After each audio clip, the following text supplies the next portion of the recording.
मैं doctor Shashi Depal, associate professor government Meera girls college Udaipur.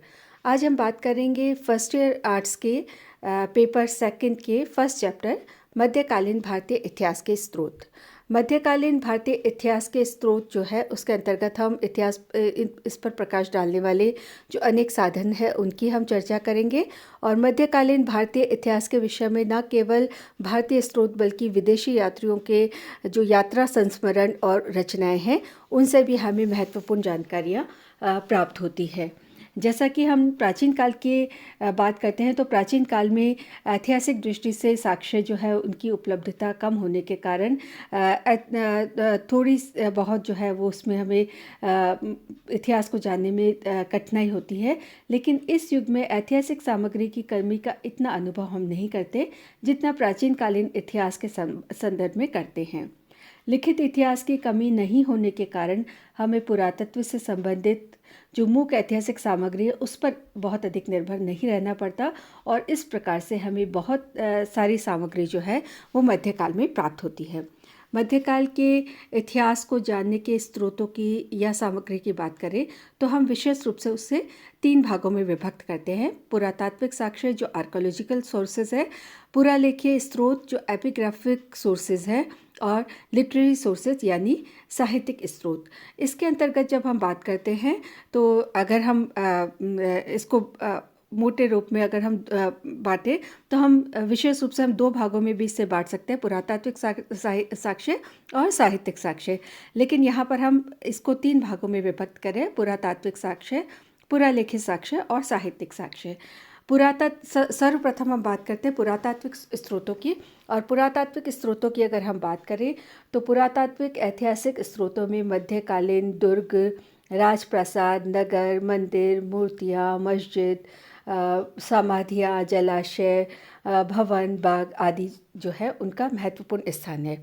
और इनके माध्यम से हम जो है हमारे इतिहास की जानकारी, उस युग के इतिहास की जानकारी को प्राप्त करने में ये सभी सामग्री या ये जो सभी पुरातात्विक सोर्सेज है वो हमें मदद देते हैं।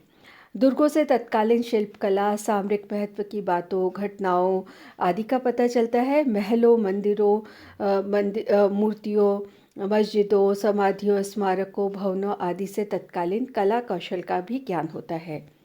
अगर हम बात करते हैं पुरातात्विक साक्ष्यों की तो जैसे स्मारक है और मध्यकालीन भवन, मूर्ति, भग्नावशेषों से तत्कालीन भारतीय इतिहास पर प्रकाश पड़ता है। जैसे दक्षिण के मंदिर या उत्तरी भारत की अगर हम बात करें तो बहुत सारे स्थापत्य कला के नमूने, जिसके अंतर्गत हम अगर बात करते हैं तो कुतुब मीनार, 2.5 दिन का झोपड़ा, ताजमहल, लाल किला और बहुत सारी इमारतें, बहुत सारे स्मारक जो है वो मध्यकाल के हैं। और वो ना सिर्फ मध्यकाल, ये सब स्मारक ना सिर्फ उस समय की उस शासक विशेष या उस युग विशेष की कला को दर्शाते हैं, बल्कि कला के साथ साथ में इतिहास की बहुत सारी जानकारियों को ये सभी स्मारक अपने ऊपर समेटे हुए हैं और ऐसे में ये हमें महत्वपूर्ण जानकारियाँ प्रदान करते हैं। बाबर, अकबर, जहांगीर के समय निर्मित इमारतें तत्कालीन शासकों की रुचि और स्थापत्य जो है वो और वास्तु कला पर प्रकाश जो है वो डालती है। जैसे कि हम बात कर रहे थे कि शाहजहाँ द्वारा निर्मित ताजमहल स्थापत्य कला का उत्कृष्ट उदाहरण है। और साथ ही साथ में अन्य जो इमारतें, स्मारक, भग्नावशेष आदि मिलते हैं वो सभी तिथिक्रम और सांस्कृतिक इतिहास की दृष्टि से महत्वपूर्ण है। उसी प्रकार से अगर हम बात करते हैं तो सिक्के जो है वे भी अपना महत्वपूर्ण स्थान रखते हैं और उनसे भी हमें इसके बारे में जानकारी प्राप्त होती है। तो ऐसे में पुरातात्विक साक्ष्य जो है वो किसी भी युग के इतिहास को जानकारी प्रदान करने में जहाँ मदद करते हैं, वहीं मध्यकालीन इतिहास के एक महत्वपूर्ण स्रोत के रूप में हम पुरातात्विक साक्ष्यों को पढ़ते हैं। पुरातात्विक साक्ष्यों के पश्चात हम बात करते हैं पुरालेखीय साक्ष्यों की। और ये पुरालेखीय साक्ष्य जो है इसके अंतर्गत हम विशेष रूप से चर्चा करते हैं शिलालेखों के बारे में, मुद्राओं या सिक्कों के बारे में और ताम्रपत्र या अभिलेखों के बारे में। तो जब हम अभिलेखों की और शिलालेखों की बात करते हैं तो मध्यकाल के प्रारंभिक भाग और जो है और विशेषकर दक्षिण भारत के इतिहास को जानने के लिए अभिलेखों का महत्वपूर्ण स्थान प्राप्त होता स्थान जो है वह है अभिलेख शिलाओं, स्तंभों, धातु पत्रों, स्तूपों, मंदिरों आदि की दीवारों से प्राप्त होते हैं और इन अभिलेखों से सामाजिक, धार्मिक, आर्थिक, राजनीतिक स्थिति का ज्ञान होता है। वंश क्रम की और तिथि क्रम की दृष्टि से भी ये अपने आप में अत्यंत ही महत्वपूर्ण है। तो पुरालेखित स्रोत जो है वो अपने आप में बहुत विशेष स्थान रखते हैं। पुरालेखीय स्रोतों में मुख्यतः शिलालेख, सिक्के, ताम्रपत्र, फरमान, निशान, रुक्के, बहियाँ, पत्र व्यवहार, सरकारी पत्र आदि होते हैं। और ऐसे में इस युग में हमें ऐसी सामग्री जो है वो प्रचुर मात्रा में उपलब्ध होती है। शिलालेखों की बात करें तो विभिन्न स्थानों पर शिलाओं पर उत्कीर्ण लेख जो है वो उपलब्ध होते हैं, जिनसे तत्कालीन प्रादेशिक तथा राष्ट्रीय, राजनीतिक, सामाजिक, आर्थिक, धार्मिक आदि दशा पर प्रकाश पड़ता है। और कुछ शिलालेखों की अगर हम बात करें तो संस्कृत भाषा और फारसी भाषा में हमें शिलालेख मिलते हैं। जैसे संस्कृत की बात करें तो संस्कृत भाषा के शिलालेखों में चीरवा, देलवाड़ा, रनकपुर, राज प्रशस्ति, बिजोली स्तंभ लेख, जमवा, रामगढ़ आदि के शिलालेख जो है संस्कृत भाषा में रचित है और ये राजस्थान में मिलते हैं। और इसी प्रकार से देश के अन्य भागों में भी इसी प्रकार के शिलालेख प्राप्त होते हैं। अजमेर में दरगाह शरीफ में जो है शाहजहाँ रानी मस्जिद का लेख जो है वो फारसी भाषा में लिखित है। तारागढ़ स्थित एक दरगाह में 2 शिलालेख जो है अलाउद्दीन खिलजी, अकबर और औरंगज़ेब के काल के शिलालेख जो है वो भी फारसी भाषा में पाए जाते हैं। तो ऐसे में संस्कृत हो या फारसी किसी भी भाषा में लिखे हुए लेख है, शिलालेख है, वे हमें उस युग के इतिहास की जानकारी को उपलब्ध करवाने में मदद करते हैं। इसी प्रकार से अगर हम सिक्कों की और मुद्राओं की बात करें, जैसे कि हमने प्राचीन काल में बात की कि प्राचीन काल में जो अभिलेख पुरातात्विक साक्ष्य वो अपनी महत्वपूर्ण भूमिका रखते हैं और जहाँ पर अभिलेखीय सामग्री प्राप्त होती है, पुरालेखीय सामग्री प्राप्त होती है, उसमें सिक्के और शिलालेख अपनी महत्वपूर्ण भूमिका निभाते हैं। उसी प्रकार से मध्यकाल में भी जो प्रचलित केंद्रीय मुस्लिम शासकों के फारसी भाषा में उत्कीर्ण सिक्के, प्रदेशों में प्रादेशिक भाषाओं में अंकित सिक्के काफ़ी मात्रा में उपलब्ध हुए हैं। इन सिक्कों से संबंधित शासक का नाम, उनकी वंशावली, उनका शासनकाल, राज्य सीमा आदि के अतिरिक्त प्रयुक्त धातु, आकार, प्रकार, उनका तोल और उनसे जो देश और समाज है उसकी आर्थिक और धार्मिक दशा का भी बोध होता है। ऐसे में सिक्के जो है अपना महत्वपूर्ण स्थान रखते हैं।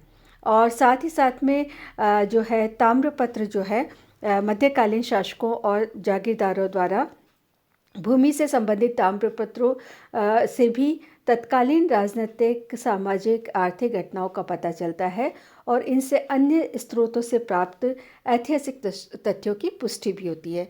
तो जब हम बात करते हैं सोर्सेज की, तो चाहे वे पुरालेखीय साक्ष्य हो, चाहे वो पुरातात्विक साक्ष्य हो या वे साहित्यिक सोर्सेज हो, ये सभी सोर्स एक दूसरे को किसी भी इतिहास की जानकारी या घटना को पुख्ता करने में ये मदद करते हैं। और ऐसे में कुछ घटनाओं के बारे में या कुछ इतिहास के बारे में जो जानकारियाँ हमें साहित्यिक स्रोत या पुरातात्विक स्रोतों से मिलती है, उसको और अधिक एनहांस या उसको और अधिक बढ़ाने का कार्य जो है वो पुरालेखीय स्रोत करते हैं। ऐसे में पुरालेखीय स्रोत जो है अपने आप में विशेष रूप से महत्वपूर्ण है। इसके पश्चात हम बात करते हैं साहित्यिक साक्ष्यों के बारे में। जब हम साहित्यिक साक्ष्यों की बात करते हैं तो मध्यकालीन इतिहास परक साहित्यिक स्रोतों को हम कुछ भागों में विभक्त कर सकते हैं। जैसे कि हम जो है उर्दू और जो फारसी भाषा है उसमें लिपिबद्ध ग्रंथ, और इसके अंतर्गत हम इनको बांट सकते हैं आत्मकथाएं, जीवनियाँ, सरकारी इतिहास या सरकारी जो रिकॉर्ड्स होते हैं वो हो गए, और निजी व्यक्तियों द्वारा रचित ग्रंथ। इसके अंतर्गत अगर हम बात करें तो जो मध्यकालीन भारतीय इतिहास के प्रकाश डालने वाले जो साहित्यिक स्रोत हैं वो काफ़ी मात्रा में जो उपलब्ध होते हैं। और उर्दू और फ़ारसी के अतिरिक्त अगर हम बात करें तो हमें हिंदी और राजस्थानी में भी जो ग्रंथ है वो मिलते हैं। संस्कृत में रचित ग्रंथ भी प्राप्त होते हैं और इस प्रकार से मध्यकालीन भारतीय इतिहास के बहुत महत्वपूर्ण जानकारियाँ हमें इन साहित्यिक स्रोतों के माध्यम से प्राप्त होती है। मध्यकाल को जैसा कि हम जानते हैं 2 भागों में डिवाइड किया जा सकता है, सल्तनत काल और मुगल काल। सल्तनत पीरियड जो है वो 1206 से लेकर 1526 तक रहा। और इस सल्तनत पीरियड के अंतर्गत हम बात करते हैं गुलाम वंश की, खिलजी, गुलाम, खिलजी, तुगलक, सैयद और लोदी वंश की। और उसके पश्चात हम मुग़ल शासन की बात करते हैं तो मुग़लों के अंतर्गत हम बाबर से लेकर औरंगज़ेब तक 1707 तक इसके अंतर्गत पढ़ते हैं। और इनके बारे में जो महत्वपूर्ण जानकारी प्रदान करने वाले स्रोत हैं उनके बारे में हम यहाँ चर्चा कर रहे हैं। जब हम साहित्यिक स्रोत की बात करते हैं तो साहित्यिक स्रोतों को जैसा कि हमने कुछ भागों में बांटा, तो सर्वप्रथम आत्मकथाएं। और आत्मकथाओं की अगर हम बात करें तो तुज़ुक बाबरी या बाबरनामा, जो बाबर का अपना जो आत्मकथा है बाबर की, बाबर उसके अंतर्गत बहुत सारा विवरण जो है वो देता है। बाबर की जो यह बाबर की कृति है, इसमें बाबर की आत्मकथा है। इसमें बाबर ने अपने ग्रंथ की रचना जो है तुर्की भाषा में की और बाद में इसका फ़ारसी भाषा में भी अनुवाद किया गया। इस ग्रंथ से बाबर के विषय में प्रामाणिक जानकारी मिलती है और ऐतिहासिक दृष्टिकोण से भी यह जो ग्रंथ है वो महत्वपूर्ण है। इसी प्रकार से जो आत्मकथा उसमें है तुजुक जहांगीरी, जो जहांगीर के द्वारा रचित आत्मकथा है। और उसके अतिरिक्त जो आत्मकथा एक और है वह है रुकयात ए आलमगीरी। तो ये जो आत्मकथाएं हैं, ये शासक जब अपने बारे में, शासक या कोई व्यक्ति विशेष अपने बारे में लिखता है तो वो अपने साथ साथ में तत्कालीन जो परिस्थितियाँ, तत्कालीन जो इतिहास है उसका विवरण वो अपने उसमें देता है। और इस ऐसे में हम महत्वपूर्ण जानकारियाँ इनसे प्राप्त करते हैं। उसके पश्चात हम बात करते हैं जीवनियों के बारे में। और जीवनी या जो किसी व्यक्ति विशेष के बारे में लिखी गई किसी अन्य के द्वारा, जैसे हुमायूं नामा और तारीख़ रशीदा। हुमायूं नामा जो है वो हुमायूं के ऊपर जो ग्रंथ रचा गया और यह हुमायूं की बहन जो है गुलबदन बेगम उसके द्वारा इसकी रचना की गई। इस ग्रंथ से हुमायूं की सैनिक समस्याओं, अभियानों और उसके चरित्र के बारे में, उसके बारे में, इतिहास के बारे में जानकारी जो है वह प्राप्त होती है। इसी प्रकार से तारीख़ ए रशीदा जो है, इसके रचनाकार जो है मिर्ज़ा हैदर है और इससे हुमायूं के विषय में जानकारी प्राप्त होती है। इसके पश्चात हम बात करते हैं सरकारी इतिहास या सरकारी रिकॉर्ड्स के बारे में, जैसे अकबरनामा या आईन अकबरी जो अबुल फजल के द्वारा लिखा गया। आईन अकबरी जो है, इसमें अकबर की शासन व्यवस्था और अकबर के शासनकाल के बारे में विशेष रूप से जानकारी प्राप्त होती है। फिर मासिर जहांगीरी जो जिसके लेखक कामगार हुसैन है। पातशाह नामा जिसके लेखक अब्दुल हमीद लाहौरी हैं। आलमगीर नामा जिसके लेखक मोहम्मद काजिम है। और बहादुर शाह नामा जिसके लेखक जो है बहादुर शाह नामा जो है। तो इस प्रकार से ये सरकारी इतिहास जो है वो हमें मिलता है। और सरकारी इतिहास न केवल उस समय की सरकारी व्यवस्थाओं के बारे में जानकारी देता है, बल्कि उस समय के इतिहास, शासन व्यवस्था, क्या तौर तरीके हुआ करते थे शासन के, किस प्रकार से राज्य हुआ करते थे, उनकी क्या संरचना होती थी, शासक का क्या, बादशाह या शासक का कैसा व्यवहार होता था, इन सब के बारे में हमें जानकारी प्राप्त होती है। तो ऐसे में सरकारी रिकॉर्ड्स जो है वे भी इतिहास को जानने में बहुत महत्वपूर्ण मदद जो है वह करते हैं। उसके पश्चात हम बात करते हैं निजी व्यक्तियों द्वारा रचित ग्रंथ, जिसमें तारीख़ शेरशाही जो शेरशाह सूरी के बारे में लिखा गया। और इसे जो है इसके लेखक अब्बास का सरवानी है। इससे शेरशाह के बारे में विस्तृत जानकारी प्राप्त होती है। शेरशाह के शासनकाल में प्रकाश डालने वाले अन्य प्रमुख ग्रंथ जो है उसमें है अहमद यादगार कृत तारीख़ शाही, हसन अली कृत जो खां है उसके द्वारा रचा गया तारीख़ ए दौलत ए शेर शाही, फरिश्ता के द्वारा तारीख़ ए फरिश्ता आदि लिखा गया है। तो इस प्रकार से हमें काफ़ी महत्वपूर्ण जानकारियाँ प्राप्त शेरशाह सूरी के बारे में इन ग्रंथों से मिलती है। फिर है फतुहात आलमगीरी जिसके लेखक ईसरदास नागर हैं। इसके बाद में मासिर ए आलमगीरी जिसके लेखक साकी मुस्तैद खां, मुंतखाब उल लुबाब जिसके लेखक खाफी खां है, मुंतखाब उल त्वारिख जिसके लेखक अब्दुल कादर बदायूनी है। जब हम इतिहास की बात करते हैं और इतिहास पढ़ते हैं उसके अंतर्गत हम इन इतिहासकारों जैसे बदायूनी, खाफी खां, इन सभी इतिहासकारों की, फरिश्ता आदि इतिहासकारों की विशेष रूप से चर्चा करते हैं कि उनके द्वारा इतिहास के लिए क्या कहा गया। तो ये महत्वपूर्ण सोर्सेज मध्यकालीन भारतीय इतिहास को जानने में है। तबकाते नासिरी जिसके लेखक निज़ामुद्दीन बख्शी हैं, तारीख़ फ़रिश्ता जिसे फ़रिश्ता के द्वारा लिखा गया, तबकाते नासिरी जिसके लेखक मिनहाज उस सिराज है, और मासिर उल उमरा जिसके लेखक शहनवाज खां है। तो इस प्रकार से हमें उर्दू और फ़ारसी में लिखित ग्रंथ मिलते हैं और इनसे बहुत महत्वपूर्ण जानकारियाँ मध्यकालीन भारतीय इतिहास पर पड़ती हैं। इसके पश्चात हम बात करते हैं हिंदी और राजस्थानी में रचित ग्रंथ, और इनमें जो प्रमुख है वो है एक नैन्सी रिख्यात, जो मोहनत नैन्सी जो है उनके द्वारा लिखी गई नैन्सी रिख्यात, बाकीदास द्वारा लिखी गई रचित बाकीदास रिख्यात, दयालदास द्वारा रचित दयालदास रिख्यात, और पृथ्वीराज रासो जो चंद्रवरदाई जो कि पृथ्वीराज का प्रमुख वो चारण कवि था, उसके द्वारा रचित जो पृथ्वीराज रासो है उससे महत्वपूर्ण जानकारी हमें उस समय के इतिहास की मिलती है। मलिक मोहम्मद जायसी के द्वारा रचित पद्मावत जो रत्न सिंह और रानी पद्मिनी के बारे में जानकारी देती, साथ ही साथ में अलाउद्दीन यानी मध्यकालीन इतिहास की बहुत महत्वपूर्ण जानकारी हमें इससे मिलती है। भले ये साहित्यिक सोर्स है या साहित्यिक ग्रंथ है, लेकिन उससे इतिहास की भी जानकारी प्राप्त होती है। कानड़देव प्रबंध जिसके लेखक पद्मनाभ है, ये कुछ हिंदी और राजस्थानी में रचित ग्रंथ है जो मध्यकालीन भारतीय इतिहास को जानने में मदद करते हैं।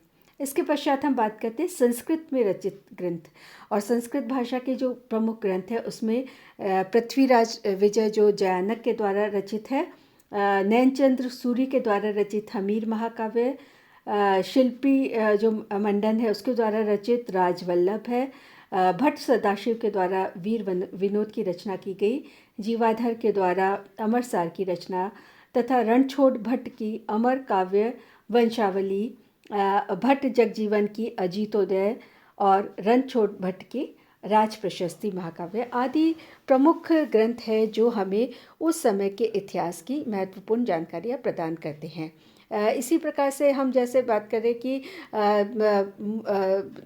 तारीख़ फ़िरोज़ शाही और साथ ही साथ में हमने बात की मुंतखाल खाफ़ी खां की हमने बात की, मलिक मोहम्मद जायसी, अमीर खुसरो, ये कुछ ऐसे लेखक हैं जो हमें इतिहास की जानकारी, शासकों की जानकारी, उस काल विशेष जिस समय ये जिनके दरबार में या जिस शासक के समय में हुए उनकी जानकारी प्रदान करने के साथ साथ में